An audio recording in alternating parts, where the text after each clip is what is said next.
সুদানের আবেইতে জাতিসংঘ শান্তিরক্ষা মিশনের আওতাধীন কাদুগলি লস্টিক বেঞ্জ এ সন্ত্রাসী হামলার নিহত ও আহত বাংলাদেশি শান্তিরক্ষীদের নাম পরিচয় জানিয়েছেন সেনাবাহিনী।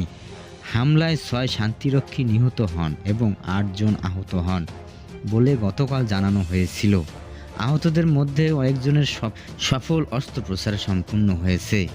দুপুরে আন্তঃবাহিনী জনসংযোগ অধিদপ্তর আইএসপিআর পাঠানো এক সংবাদ বিজ্ঞপ্তিতে হতাহতের পরিচয় জানানো হয়।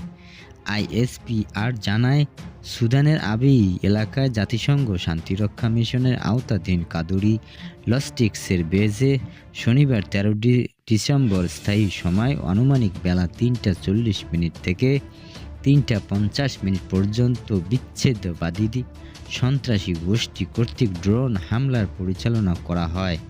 এতে দায়িত্বরত ৬ বাংলাদেশি শান্তিরক্ষী শহীদ হন এবং ৮ জন শান্তিরক্ষী আহত হন।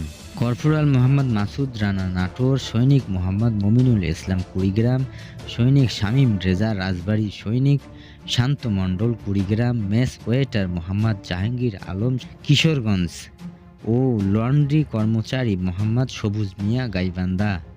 আহতদের মধ্যে আছেন lieutenant colonel Khandaker Khalikuzzaman, sergeant Mohammad Mustakim Hossain, corporal Afroza Parvin Iti, lance corporal Mohibul ইসলাম, সৈনিক মোহাম্মদ মেজবাউল করিম, সৈনিক মোহাম্মদ উম্মে হানি আক্তার, সৈনিক চুমকি আক্তার অর্ডনার্স ও সৈনিক মোহাম্মদ মানাজির আহসান। আইএসপিআর জানায়, আহত ৮ জন শান্তিরক্ষীকে প্রয়োজনীয় চিকিৎসা প্রদান করা হচ্ছে। তাদের মধ্যে সৈনিক মোহাম্মদ মেজবাউল কবিরের অবস্থা গুরুতর হওয়ায় ইতিমধ্যে তার সফল অস্ত্রোপচার সম্পূর্ণ করা হয়েছে এবং বর্তমানে তিনি নিবিড় পর্যবেক্ষণে রয়েছেন। অপর আহত ৭ জনকে উন্নত চিকিৎসার জন্য হেলিকপ্টার সংযোগে হস্তান্তর করা হয়েছে এবং তারা সবাই সংখ্যামুক্ত রয়েছে। বাংলাদেশ সেনাবাহিনী এই নৃশংস সন্ত্রাসী হামলার তীব্র নিন্দা জানাচ্ছে।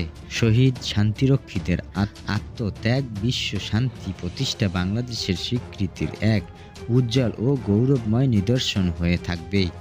বাংলাদেশ সেনাবাহিনীর পক্ষ থেকে শহীদদের শোক সমাপ্ত পরিবারদের প্রতি সমবেদনা জানানো হচ্ছে এবং আহতদের দ্রুত আরোগ্য কামনা করা হচ্ছে বলেও জানিয়েছেন আইএসপিআর।